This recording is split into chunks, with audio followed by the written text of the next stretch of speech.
7:12 আমি আমার বাবাকে ফোন দিছি, দুইবারও ধরে নাই। 7:36 একবার দিছি, ধরে নাই। আবার দিছি, পরে ও ধরছে, ধরে সালাম দিছি, জিজ্ঞেস করছি বাবা, সন্ধ্যা হয় নাই। ও আমার উত্তর দিছে, আমি এয়ারপোর্টের মাথায় আছি, আধা ঘন্টার মধ্যে আসতেছি। 7:36 কাহিনী। এই আধা ঘন্টা আমার জীবনে আজও শেষ হয় নাই, কারণ আমার আব্দুল্লাহ আর আসে নাই।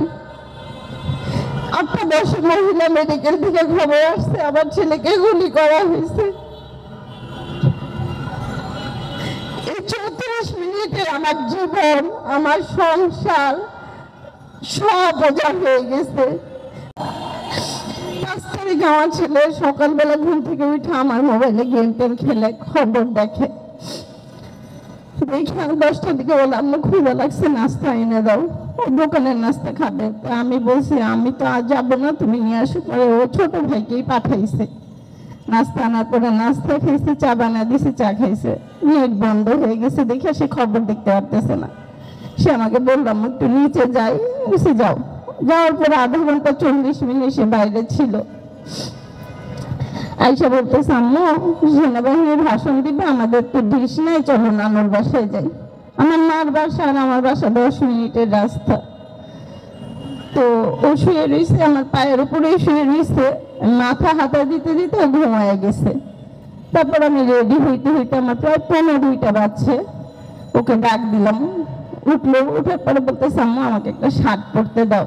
আমি বলছি, না বাবা, আমি শার্ট পরতে দিব না, গেঞ্জি পরো।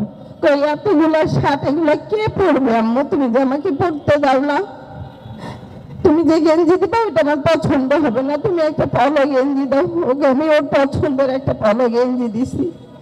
হাত ধরে ধরে আমাকে নিয়ে গেছে আমার মার বাসায়। ওখানে যে আমরা খবর টবর দেখলাম, ওকে নিয়ে হাতে, এত বড় ছেলেকে আমি এখনো গোসল করায় দিছি, খাওয়াই দিছি, কিন্তু আমার ছোট ছেলেকে যে আমি কবে গোসল করাইছি আমার মনে নাই। আজও আমার ছোট ছেলে এত অসুস্থ, তারপরে ওকে আমার গোসল করা দিতে হয়নি। কিন্তু আব্দুল্লাহর হাতের নখ, পায়ের নখ গোসল করানো অনেক শখের জিনিস, মনে হয় আল্লাহ রাখে না। সেদিন ওকে আমার মার বাসায় দুপুরবেলা আমি তুলে খাওয়াই দিছি 4টা 4:30টার দিকে। 4:30টার দিকে বলতেছে, আম্মু আমি একটু যাই। আইসা বলবো, আমি বলছি মাগরিবের সাথে সাথে ঘরে ঢুকবা। ও বলছে আচ্ছা। ও 4:30টা 15-5টার দিকে বেরোয় চলে গেছে। 7:12 আমি আমার বাবাকে ফোন দিছি, দুইবারও ধরে নাই। 7:36 একবার দিছি, ধরে নাই। আবার দিছি, পরে ও ধরছে, ধরে সালাম দিছি, জিজ্ঞেস করছি বাবা, সন্ধ্যা হয় নাই। ও আমার উত্তর দিছে, আমি এয়ারপোর্টের মাথায় আছি, আধা ঘন্টার মধ্যে আসতেছি। 7:36 কাহিনী।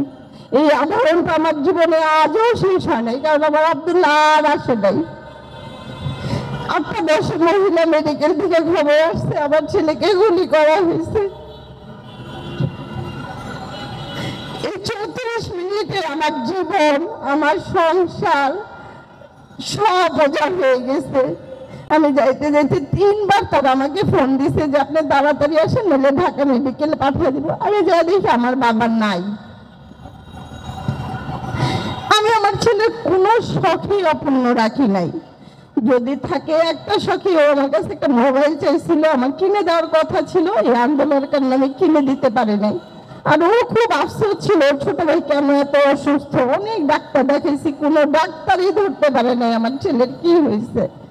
ও মারা যাওয়ার 14 দিন পর ধরা পড়ছে আমার ছেলের কোলন ক্যান্সার, তাও 3rd স্টেজে আছে।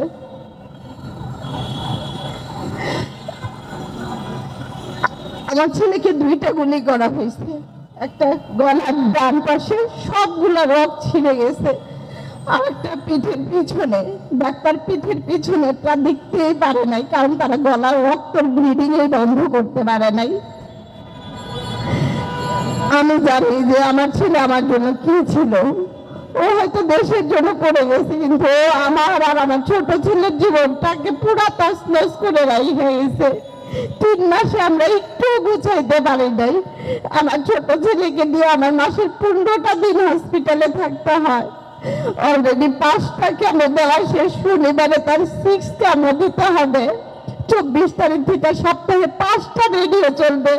আমার ছেলের বয়স মাত্র 13 বছর। আমি জানি না এই লড়াইটা আমি কিভাবে আমার বড় ছেলেকে ছাড়া একলা লড়বো। আমি এমন এক মা, জীবন যুদ্ধে হাইরা যাই মানুষ যেভাবে ছিঁড়ে, এইভাবে আমি হারিয়ে গেছি আমার দুই ছেলের কাছে। সবাই আমার বড় ছেলের জন্য আর ছোট ছেলের জন্য দোয়া করবেন।